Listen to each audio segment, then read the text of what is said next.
Hey everybody, and welcome to an informed wild ride with Steve-O. We have the new host of Jeopardy this week, Mayim Bialik. And of course, she's known for being the star of Blossom, many other things, and she knows a lot. She shares a lot, and she spills the tea. Plus, stay tuned because it gets intensely personal, too. Now, I think that she's got a lot of good advice as well. Like, she says that people are eating way too much salt and way too much sugar these days, and I could not agree with her more. That's why it is so important to me to enjoy my Magic Spoon cereal. This stuff is the solution to wanting to eat like an absolute jerk and just pile your face with sugar and just awesome tasting cereal. But this cereal has 0 grams of sugar per serving, only 4 grams of carbs per serving, and 13 grams of protein. Come on, dude, this is like health food that tastes just like that guilty pleasure that you enjoyed when you were a child. And Magic Spoon believes in their product so much, it's backed with a 100% happiness guarantee. If you don't love it, you get your money back. I love it, man, and I really need to back off the sugar once again. I had a big time sugar relapse, and I'm leaning on Magic Spoon to help me get my weight under control again. I think you might want to give it a try too, and I've got a deal for you.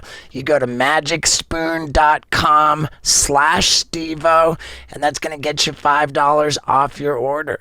And you can get this trial kit. It comes with your fruity, your frosted, your cocoa, and your peanut butter. I mean, come on. You can't go wrong. The stuff is delicious, and it's actually good for you.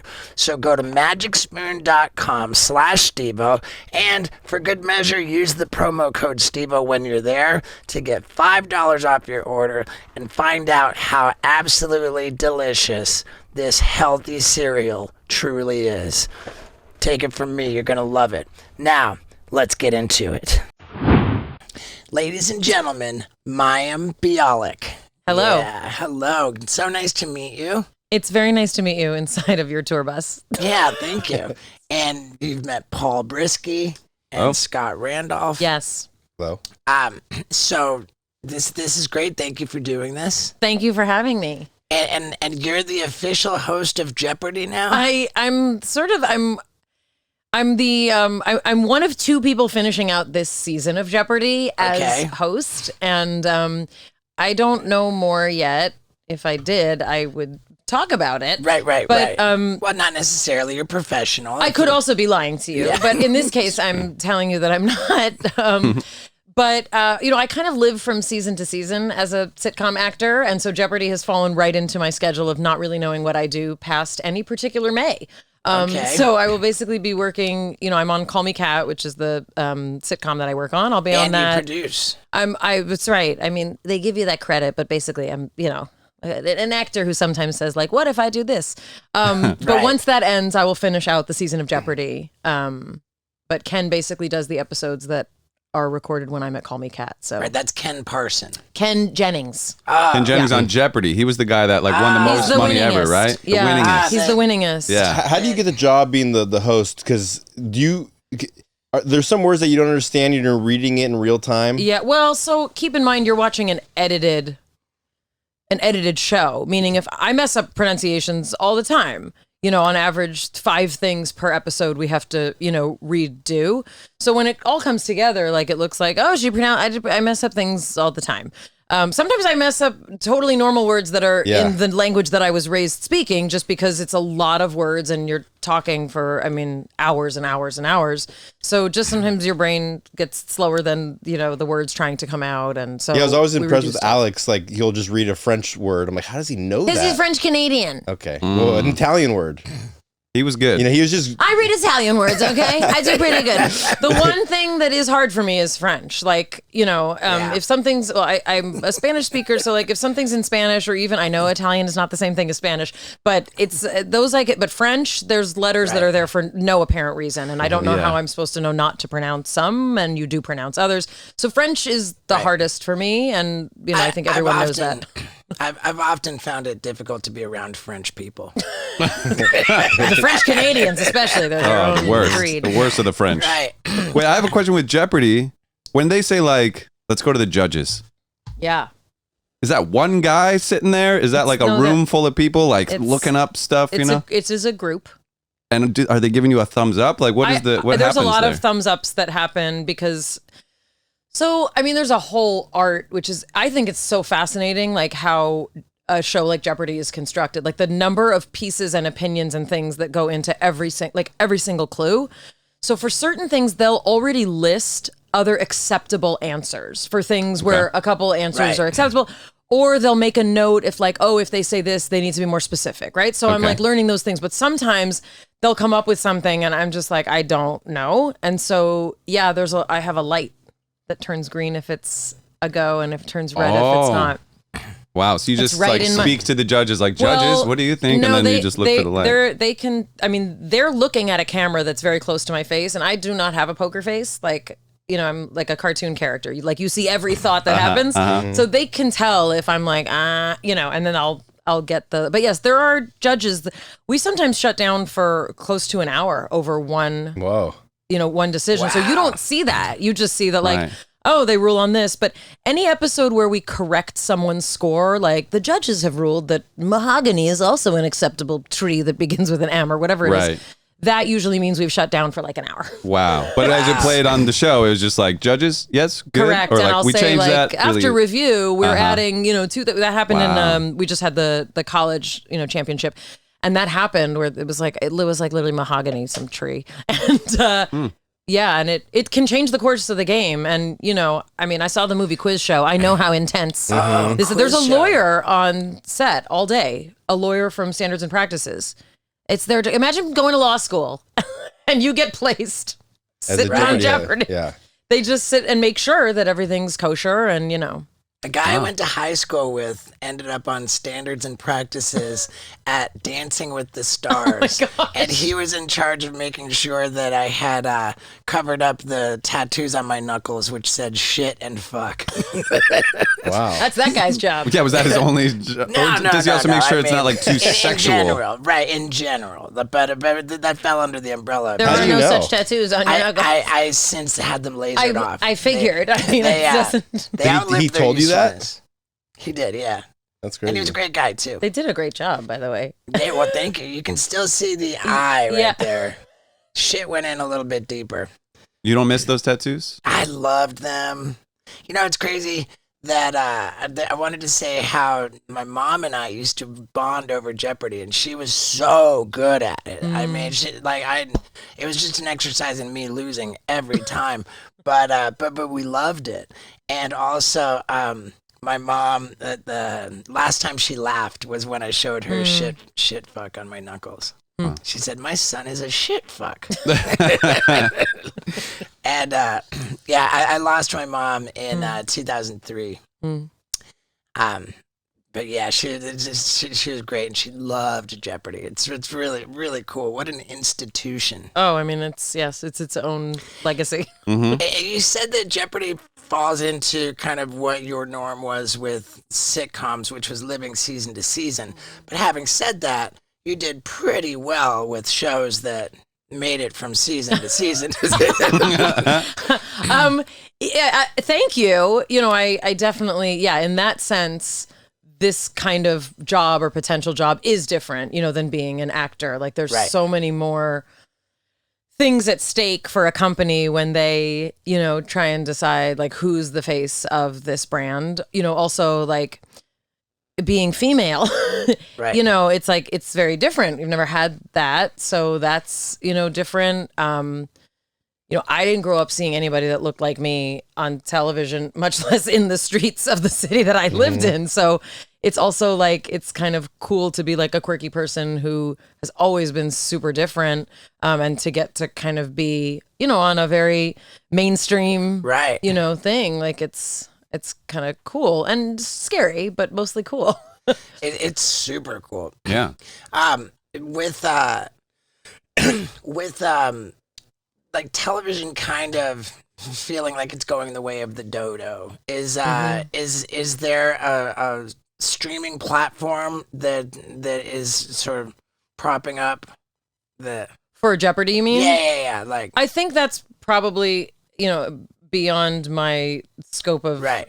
business understanding and things. But and maybe yes. I'm completely wrong. No, Maybe, I think that's sort of, when I was, originally hired, to work as part of the Jeopardy family, I was I was basically brought on to host like the primetime stuff. And in theory, if other things go on and into streaming places, but due to all the things that happen, I ended up moving more into the syndicated role. But people really like to watch Jeopardy. Yeah, I bet. Like it's a very I watch it on YouTube while I drive. Yeah.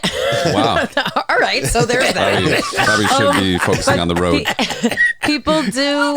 People watch it. They watch it like live. Like a lot of people Right. want to watch that. So, it's one of those kind of American television institutions, Yeah. It almost falls like in the sports category a little bit where you want to watch it live and like. Exactly. It's like outside of the realms. And I think because it's on every blessed night, it's kind of like, it's not the kind of thing you catch up on the weekends. Like you're kind of either in it or you're not. Right. And then if there's like a long running champ, like, like we had Amy, then that'll happen that people, like you want to see what happens.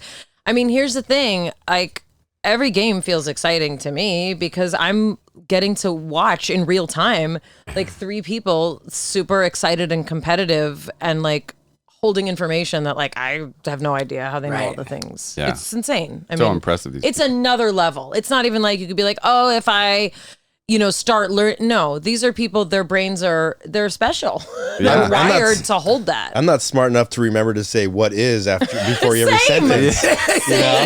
Imagine having to remind people of that and like tell Right. them it's wrong in Double Jeopardy. If they don't say it, it's actually considered a wrong answer. Right. You got to make it in the form of a It's question. very stressful though. Oh, my mom had never watched Jeopardy, which we found out because when my first episode aired, I literally posted a series of texts where she was like, "You look amazing," whatever moms say when you're on Jeopardy. Mm-hmm. Why is everything in the form of a question? That's literally what she Wow. asked me. I was like, because that's the show. No, but what? This was a text. No, but why is it? I'm like, no, the show is about, you phrase it as a question. She didn't know. Am I right that they always had Jeopardy and Wheel of Fortune go back to back? Yeah, it's actually this. We share a 7 crew. and 7:30. Yeah, Oh, wow. we share a crew. Crew. They're right across the street. So my like Sony credentials on one side says Jeopardy, on the other side says Wheel of Fortune, which is just kind of cool. Wow. So you can Yeah. just sneak onto the Wheel of Fortune set. No, because of COVID. Once COVID is quote over, Right. I'm gonna be everywhere. Right. I'm gonna be on the wheel, spinning Yeah. around. And Vanna White is still doing the letters? She's still, and they both look like they've been. Pat Sajak. They look like Right. they haven't aged. Yeah, I mean, I'm sure if you get close enough, they look Yeah. like they've aged, but they look unbelievable. I don't know what happens on that stage, but I should hang out there more. I heard about Pat Sajak. He was Good Morning Vietnam. That's who it was. When Robin Williams played his character, he was like a disc jockey for the Vietnam War. It was Is based that off of Pat Sajak? I could be completely fucking lying about that, but I love this story. but I think that's. If we can confirm that, I think that's what. I mean, you want me to look it up on my phone I or don't something? know. I mean, Yeah, I mean, it's... I'll look it up, I guess. What a weird fact to not be 100% certain about. Well, you'd be surprised. yeah. Scott will throw something out. If you Right. challenge it for 1 second, he's like, I could be making that up. I It's don't- like, that's Right. really bold. Okay. I just did it, so we can find that out. But I'm going to look it up. Yeah, dude. Paul is going to the good old-fashioned internet to get some accurate information, which I am a big fan of. I like accurate information so much, I wear the most sophisticated fitness tracking device known to man. It's called Whoop.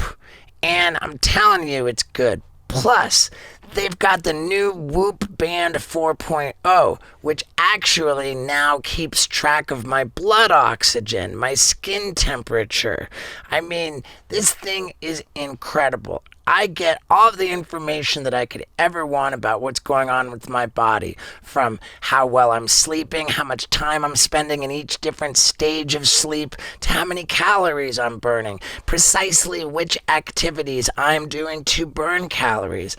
I'm sleeping better, I'm getting better rest, I know how hard to push myself on any given day because my Whoop app is telling me. This Whoop app membership is the best thing that has happened to my fitness in years, and I want you to try it, especially because the new Whoop 4.0 is so awesome. It's got the waterproof charger, slides right on top, so I never have to take it off. It's always bringing in data to let me know how to optimize my fitness. So now I can get you 15% off your membership. And if you're a new member, you get the Whoop 4.0 band absolutely for free with the membership. I mean, all you got to do is go to whoop.com. That's WHOOP.com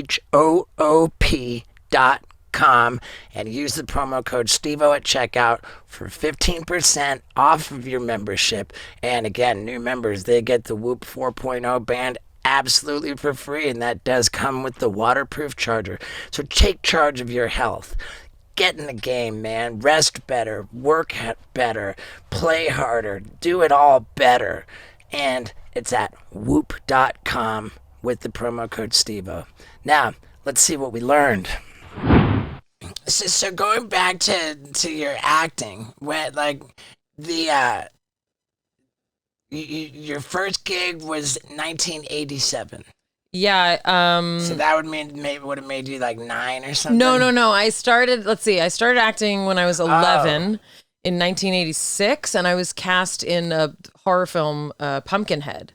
It was a Stan Winston movie. It's terrifying. Like, I couldn't even see it. It was that terrifying. I didn't like horror movies. Pumpkinhead. Yeah, it's a real classic from the vaults. I mean, I think I have like 3 lines. I was like Wallace Kid number 5. Is that one of those cult classics that people go to Comic-Cons? in those arenas, like I have a friend who's super in, he's like, oh yeah, you were in Pumpkinhead. I know that. Like, funny. Okay.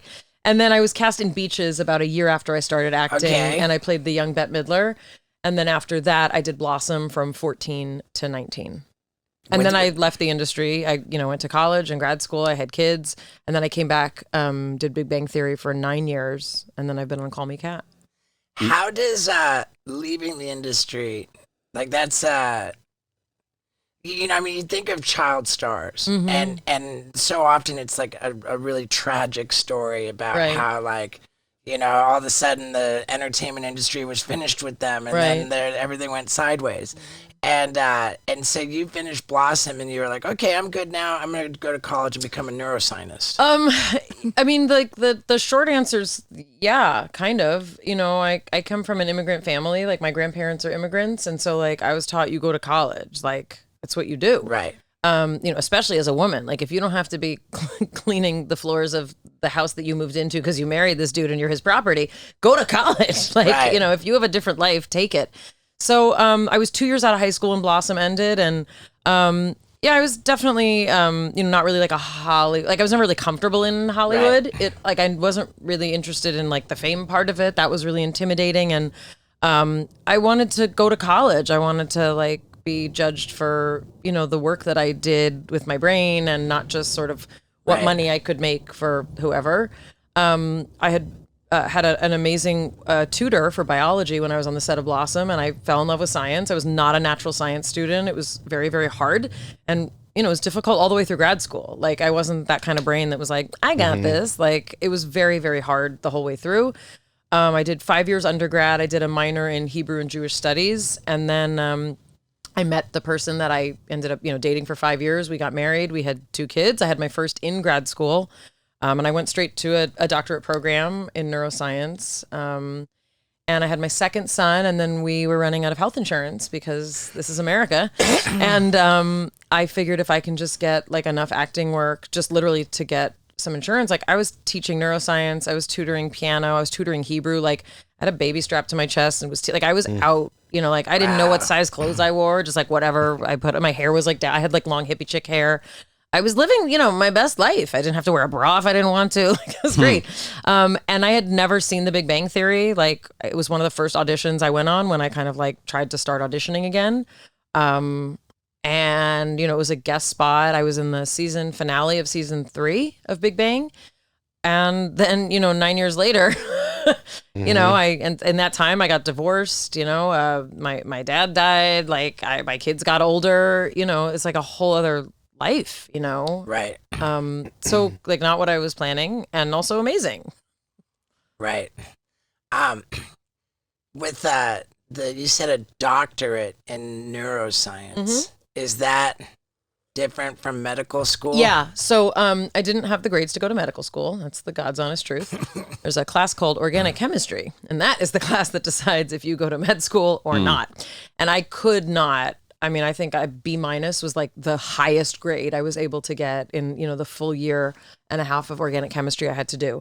I ended up going to graduate school. That's a doctorate. So what that means is there's like a core curriculum of graduate work in neuroscience, which is neuroanatomy and biochemistry and molecular neuroscience and all those things. And then you do rotations, you work in a laboratory, and then you choose a field of study. And a doctorate is original research, meaning research that has not been done before, that you do over a period of time of your graduate work. And that's why it takes about 6 or 7 years for my department.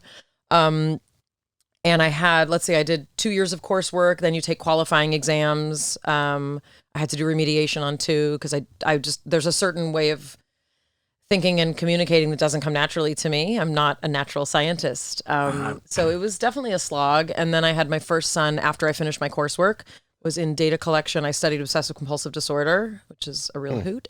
I have that really bad. Do you? I won't ask for your blood or your spit. There's different kinds. His is more like he has to respond to emails. Oh, which really that's the works compulsiveness. well. So yeah. Or, but I'll say something and I'm like, did I really say that? And then I'll just second guess like something somebody told me. That definitely. I'm not formally diagnosing, but yes, that will occur on that spectrum. That roadcaster that's recording all of our sound would probably get checked 300 times in the course of the podcast to make sure it's still on. All right, so we're moving into moderate OCD. You want to give me another one? When I was younger, when you're driving in the car and then there's the line and then the bumps in the street, I'd have to like point my finger in between every one. So what? Yeah. Okay. So you're my people. So what happens if you don't? Nothing. What does it feel like? Well, I've gotten over to the point where like, I can work it out and I won't do it. No, but like, do you feel like, the earth might end? Like, well, now I guess if I don't respond to an email, it's just like, it looks so bad and terrible. Yeah. But enough about, hey, did Pat Sajak ever get back to you on that question? Or Pat Sajak was a DJ in Vietnam, but he is not the one that movie is based on. There was a show called Dawn Busters with a DJ named Croner, and he would start every show saying "Good morning, Vietnam." I like your story better. Okay. Yeah. So we'll cut that out. Wait, also one more OCD question. Do you have a number? No, my lucky number 6. I'm not like a number OCD person. Okay. But we have to like turn the knob 4 times or things like that. People. Well, so I lived my whole life just being the person I was, and it wasn't until I had a psychiatrist who asked me some very specific questions that I realized, oh my God, not everyone does this. He was assessing me. I was in college, and he was like, do you have a number? And I was like, of course I do. He's like, tell me more. And I was like, well, so I didn't know that not everybody has. I was like, yeah, I count breaths, I count steps. It's like, and he's like, oh, okay, I have to touch things. Yeah. 3 is mine. I like 9 because it's 333. But I thought everybody has a number and counts their breaths and steps. And he's like, just very special people like you. So wow. And so that went in. That's why you became a neuroscientist. So it's funny. No. And also that's the field of study I ended up with because I'm a vegan neuroscientist. And that means the research, the choices for research, if you don't want to work on animals, are quite small. So one of the choices of human labs, that you can work in my department if you don't want to work with animals, was a lab studying the field of mental retardation, and like Prader-Willi syndrome was the syndrome that I worked with, and they have very high rates of OCD. So I studied it in this particular population. Wow. So is that different? Interested. Is that different than what you did because Steve had drugs tested on him as a human? Yeah, I signed up for a medical study for FDA approval. Oh. And I mean, anything that's ever going to come in contact with the human body, they have to test it. For sure. And if you're testing a toothpaste, you might get like $10. Yeah. But What'd you test? I had drugs for pigs and cows tested on me, so I got $2,000. Wow. Yeah. What were the drugs supposed to do? It was supposed to increase the muscle mass and decrease the fat of cattle to It was the 80s. to Did it appeal work? to a more health conscious consumer. There's so much ironic about what you just said. Right. Right. Did it work? They knew it was going to increase our heart rate. And the target of the study was to give us the drug until somebody's resting heart rate was over 150 beats per No, minute. that doesn't feel okay. Yeah, it was dangerous, and that's why they paid so well. The more danger, the more money. That's what I always say. Yeah. And if they write in, I wanted to be the gnarly crazy guy. Yes, so this was like right in the narrative that I was trying to spin. What was your heart rate? Do you remember? Mine never went over 90, I don't think. Mine does like, are you 170 awake, before sir? I go up on stage. I make him Oh. open for my shows, and his watch tells him his heart rate is don't like... do that to It's him. like 169, 170. Isn't it good for you? It's like exercising. No, it's not good for you. Jesus. I thought it's like How bad is exercise. it Get for your me? heart rate up. You know, we need to call HR. You and I need to call HR. My cortisol HR. levels are through What, the are you roof. kidding me? Right, I mean... But do you normally have like a blood pressure issue? Well, lately, because I gained some weight. Oh my gosh. Okay, then, until Scott he needs loses those that pills. weight, do not put him Am I in that gaining situation. weight because my cortisol levels are so high? I mean, there's probably a lot of reasons. I don't know.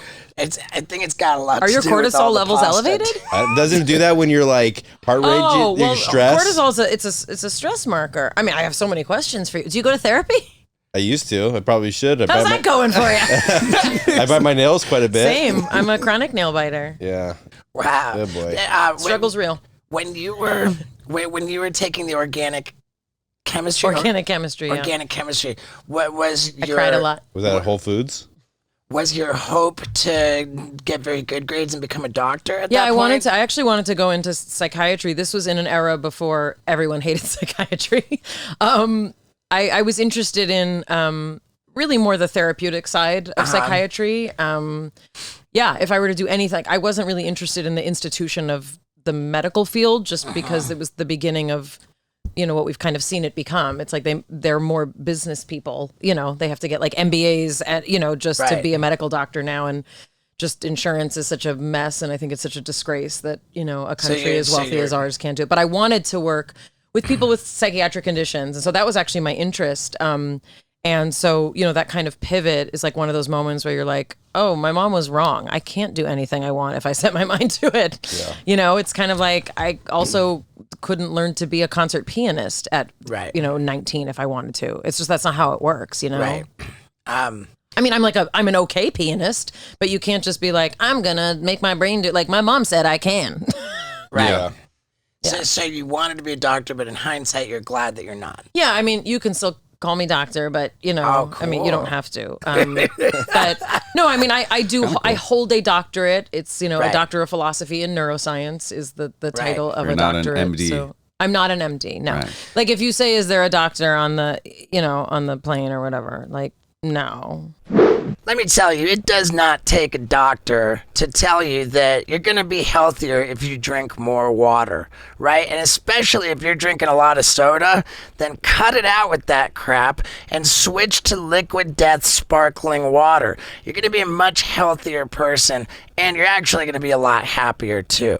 But let me get serious for a second here, because I just learned that 75% of all aluminum ever created in the history of the world is still in circulation, being recycled, being useful, and only 9% of plastic ever gets recycled, and it's just creating this big plastic monster that's filling up the ocean, killing wildlife, and destroying the world.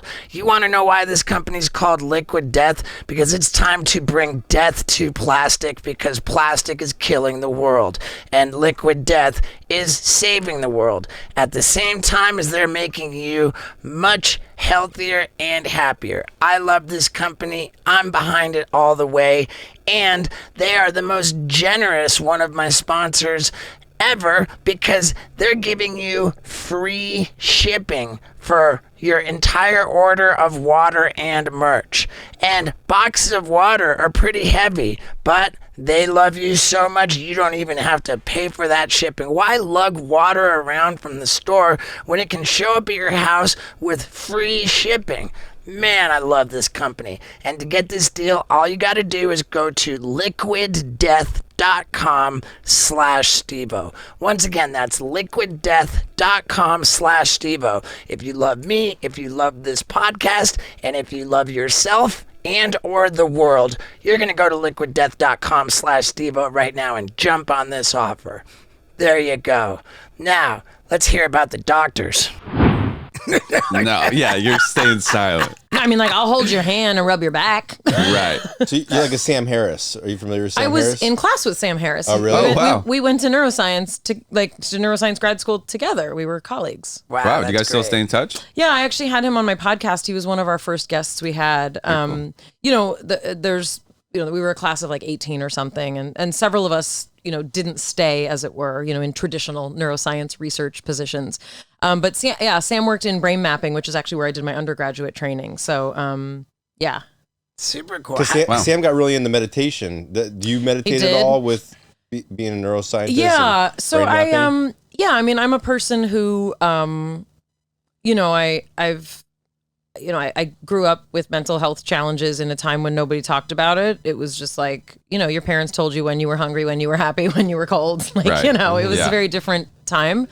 And then I, got into therapy and sort of started, being medicated in various ways, by the establishment. I mean, from the time I was a teenager, because we couldn't figure out, what was wrong, as it were. So, my story is like a lot of people's. It's been a constant journey, there's been times when I have not been on medication. I am on medication now. I have a lot of mixed feelings about that. Me too. I'm on medication. Yeah, I thought you meant you have mixed feelings about me being on no, but the other things I do is I do go to therapy. I go twice a week. I do participate in 12-step programs. Alcohol is not my allergy, but other things are. And I have decided to sort of break my anonymity, and I do talk about that, about the kind of support and really the changes in your behavior that do help your brain rewire, in addition to medication, all the other things. And lo and behold, meditation is one of those things that takes care of a lot of the somatic stuff. Like, I started having heartburn, which, like, anyone living in our society during, I think the last 10 years, probably has had some freak out or reaction to anything coming out of Washington, D.C. in any direction. Mm-hmm. And I started getting heartburn and was instructed to up my meditation, or like try and take it more seriously. What kind of meditation? It went away.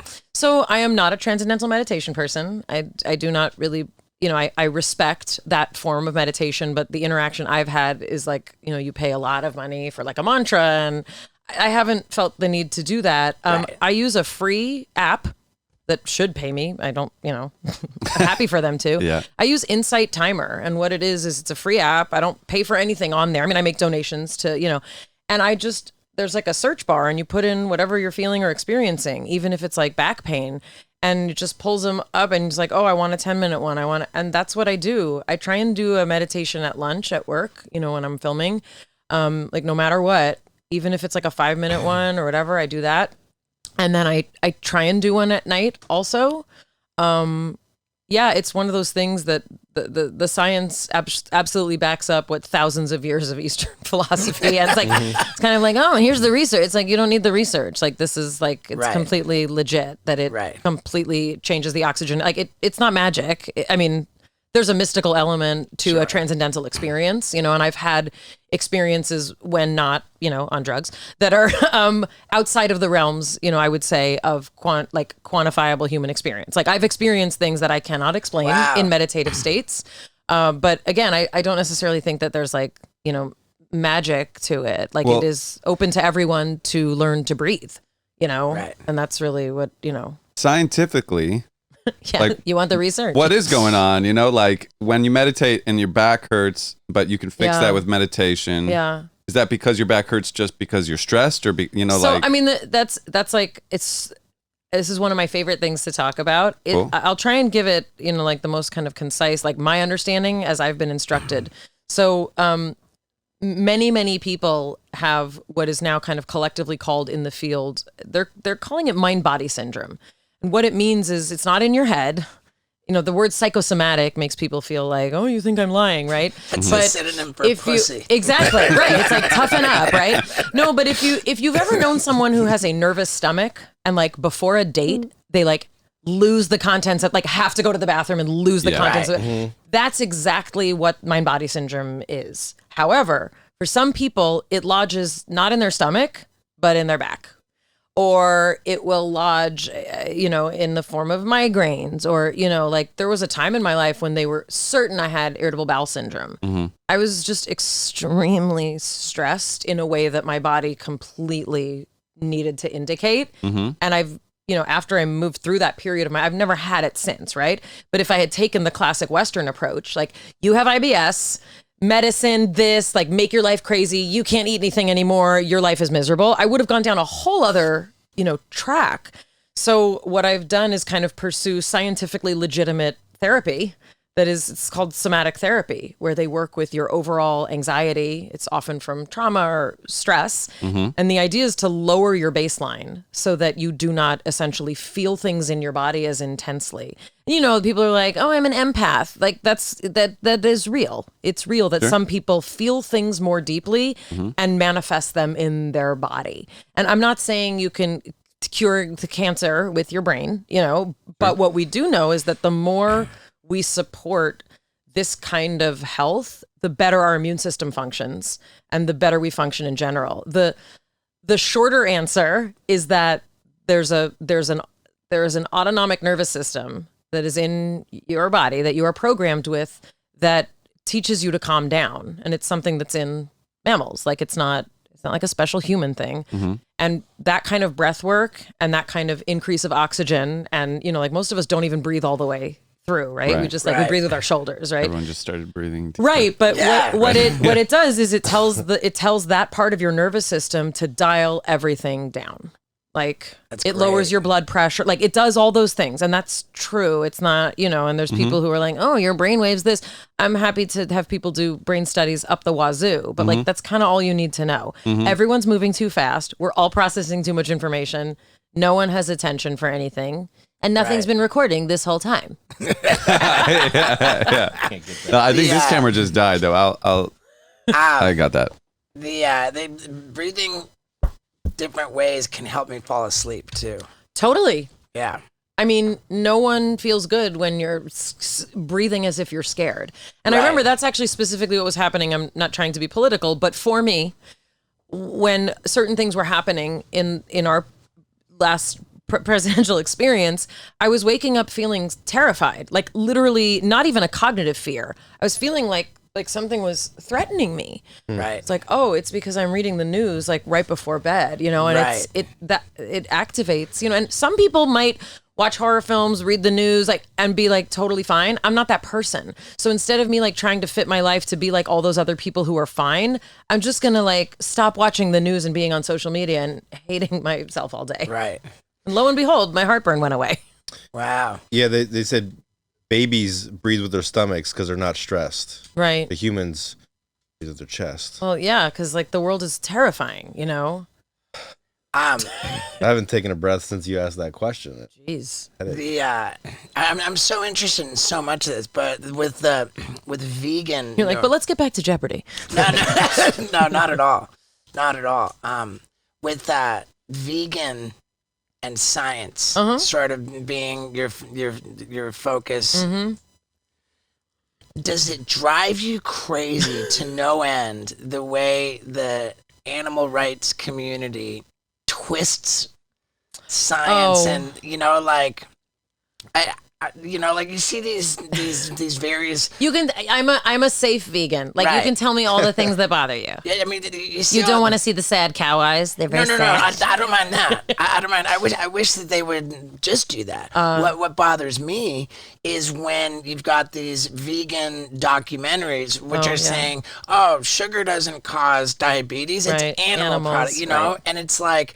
wait a second, for all the people who are becoming vegan because of this misinformation coming out of these vegan documentaries, and then all of a sudden these people realize, oh, wait a second, that wasn't true. Well, right. So, I mean, there are a lot of vegan documentaries, and also not necessarily vegan ones, but just ones about Food Inc. and things like that, about kind of like factory farming, which I think everyone should just know about. It's like absolutely. And I think it kind of like it takes all kinds, right? You never know what's going to impact someone or make them make a change. For me, like I don't feel like I have a personal agenda, around making other people vegan. But I know that for a lot of people, that a lot of vegans do. And yeah, I think that the general guidelines I feel like that everyone should be going by is we're all eating too much processed food. Yes. No matter what. We're all eating too much salt and too much sugar. Yes. And we're not eating enough things the way the good Lord made them, right? The way the earth produces them. So that's true for everyone. And my thing is also like, I don't believe that everyone needs to be vegan. That's not my goal. What I do think is that, we should hold our government much more responsible for the way they help us eat. And in particular, the notion that the cheapest food is what is often most kind of subsidized, and which also does tend to give people a lot of diseases that otherwise might be preventable, that is a shame. But I know why people eat fast food. It's because, it's delicious, right? And it is convenient and it's inexpensive. Right. So as long as we keep incentivizing, that kind of thing, and as long as that is subsidized in large parts by a government that's like, we promise it's good for you, we're going to continue to have a tremendous health crisis. So I do believe that even small things like this notion of meatless Mondays, even the notion that you don't need to eat meat 3 times a day. Like I promise, and I think, and I'm really not a conspiracy person, but when you look at, kind of the general marketing of meat and dairy in particular, it's like it's true. We've all been told this is how it is. Like your teeth are going to fall out if you don't drink milk 3 times a day is what I was raised with, right? Yeah. Like my bones are going to break and I'll be laying in the street like a boneless, and that's actually not true. Is one of the easiest ways to get calcium to drink a big glass of the milk of another animal? Yes. Nobody's like, let me strain the beans to get the calcium. I have to eat beans 72 times a day. Nobody wants that. Right. But to me, like, I don't like to be lied to. Right. That's my point. Especially by a government. I just don't like that. Right. So to me, like, you can be honest. You can be like, there's a lot of ways to get calcium, and here's the one that we're going to subsidize because it's good for the farmers. Right. And I have family that lives and works on a dairy. Like I have family in Israel that lives on a kibbutz, and there's a dairy there. So like I've, spent time there. I've worked in the dairy. I've helped cows give birth. Like I've done all the things, Right. Pretty much everyone who works there is vegan, That's kind of and I believe too that with factory farming, the most horrific of all of it for me is the dairy. Well, I mean, the treatment of the workers themselves should also bother us. Right. Because like Karl Marx was right about a couple things. And when you want to make the most product for the least amount of money and the most profit for the people at the top, everyone below that will suffer. Right. The things that are making the product, which is in this case the animals, but also the workers that are doing that work. And there was a wonderful expose, I think it was in Harper's years ago, about the injuries and things that happen to people who routinely work in these kind of factories. Like the turnover is like so rapid because like their bodies, like it's not humane. It's not humane to work in a factory like that. Like it's not humane for the animals or the people. What's happening? People are getting like hit with. Oh yeah, no. It's like if your job is like repeatedly to hack with I don't remember the thing. Like literally, it's like wrist injuries, hands, like all these like elbows and shit. Like they just can't work. You can work there for like a year or something, and then like your body just gives out. Right. Because it's it's this like repetitive motion and like. The unions like in the whole situation with that, and it's like, oh, you can't get this break. It's nuts. Yeah, it's totally nuts. I not to mention like forced birth control for women because like we can't have women get pregnant. It's inconvenient for factory work, Wow. Like, that still goes on. So to be an employee, sorry. you have to be on birth control, kind of a thing. I'm not speaking to specific factories, but Right. absolutely, like, I don't mean to be such a goes downer. on. I thought we were No, going to have fun, but yes, that is still having a something. great And time. no, and to me, like, Yeah. if you want to talk about like women's Yeah, yeah. issues, this is one of Absolutely. them. There are women, in this country and beyond, who work in places where they are not permitted to, have, free will with their body. Yeah, wow. I never heard of that. That's Yeah. crazy. I believe that goes on. And sure. with the tying together the animal rights with the human human rights. I went to Ringling Brothers and Barnum and Bailey Clown College. I literally need to talk to you about that so much. Good. I'll be happy to. So much. I'll be happy to do that. We can do that Super on into your that. podcast. My company is called Sad Clown Productions. I love it. Like a clown thing. I Yeah. love it. And that was when my sort of journey with animal rights began, because there was one day at Clown College that I remember they had the PR department of the Ringling Brothers and Barnum and Bailey Circus come visit us, and they said, some of you are gonna become employed by the greatest show on earth, and your job is going to be to promote the circus in advance of it arriving in certain cities. So that means you're going to be doing interviews, and during these interviews there are going to be questions that you get asked from time to time about animals and animal rights and the conditions of the animals.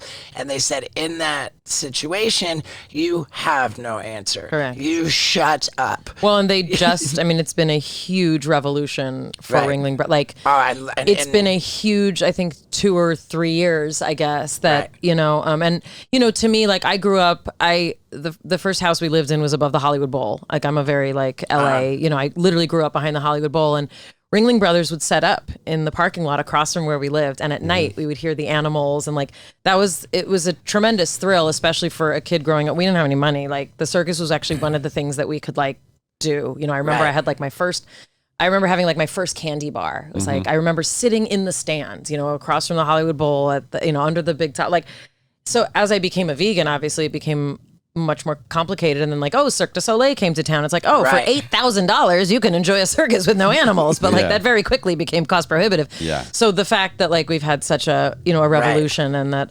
they've kind of come back, it's very exciting because there is so much, I believe, to enjoy. And there will be people who are like, what about the good old days? And it's like, well, it's like, I think Tiger King kind of like did it for Big Yeah. time.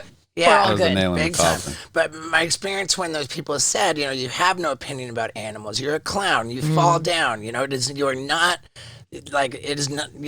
allowed to voice an opinion about animals. And hearing that, my gut feeling was, wow, I feel like we're being told that they're doing really wrong things with animals. And that was back in 1997, and I ended up working. You can't have the people having opinions, Right. They might rise up. Yeah. Right. Especially the clowns. I never worked for the Ringling Circus, but I did work for another circus that had 3 animals and a tiger. And my personal experience was just that it was awful. I felt that, like, from my perspective, the owners of the circus I worked in were more afraid of the elephants than anybody else, and they were very, They are enormous creatures. Right. Also, the largest vegan on the planet is an elephant. Yeah. Cool. Yeah, but those are creatures that are, they're not made, to do those things. They're made to walk, I want to say 80 miles or 100 miles per day. Yeah. They're not made to be chained to a post and transported around on a train. I mean, look, this is a consciousness that we have now. Like, remember that like there was my mother was told to smoke during pregnancy. Like, can we all just remember? Like, it was like, it's Very good for, good point. it is good for digestion. Virginia it's a diuretic. It's a diuretic. Like, that's, coffee and cigarettes after a meal. Yeah, it makes you poop because it's a diuretic. Like, so this consciousness, though, it's new. And the fact is, when I became a vegetarian, when I left my parents' home at, 19, like, people thought I was insane. Right. They're like, this is the stupidest thing. And like, I'm not saying like I was right, but like I also like was like, why do we keep using plastic bags every time we go to the grocery? And I had this like stupid canvas bag. That's We're like, great. you're nuts. And now it's like, oh, they're gonna charge you If you want to use a plastic bag. Right. I love that. I was That's a right good point. about the Like canvas bags. back in the day, it was they just didn't Am I gonna really be late? know. Yeah, I'm going to be you late. know? Okay. Sorry, I have All another right. interview I have to go home for. We're going to have to continue the conversation on I'm your having podcast. a great time. Me Yeah, too. this is Me really too. fascinating. I'm really enjoying it. Yeah, And, my podcast is all like mental health and wellness stuff, Great. but like I cannot wait to talk to you. I love it. What? I mean- how many episodes have you done?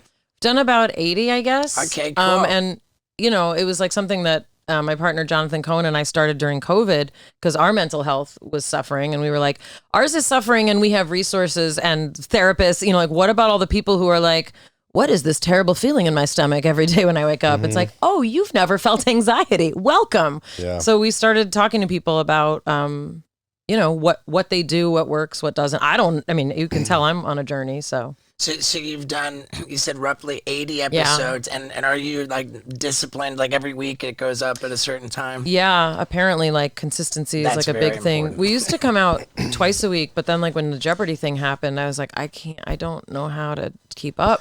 Yeah, I And don't we know also how I could film do it. I have a YouTube channel, and we hit 1 million subscribers, which is a very big deal. congrats. So we videotape it, which means like, I need to like sit up straight and like put on lipstick and, so we film it and do a whole audio thing. We're like a 4-camera operation. We like to say we are the nicest looking podcast. It's funny because we've done like 96 of them, and coincidentally, the last 2 that we're going to do will be you and Joey Lawrence. Yeah. When are you He's speaking to so- We Joey? just had We Joey. already We did. just had him. Yeah, he was the last one that we did. What a I agree heartthrob. with the face you're making.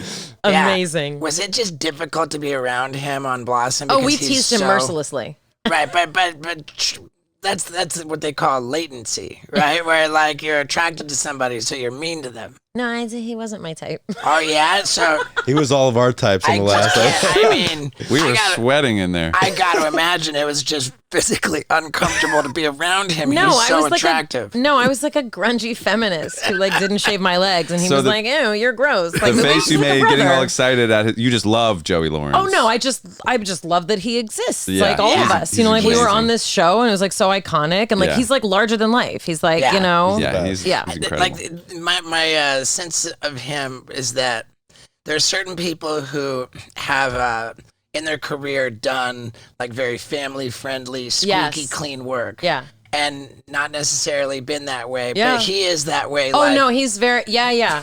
I mean, he was raised in the industry, like really. I Yeah. watched him on Give Me a Break when I was a kid. so well adjusted, such a just a solid good guy. It's really is my funny. impression That's of so him. cool.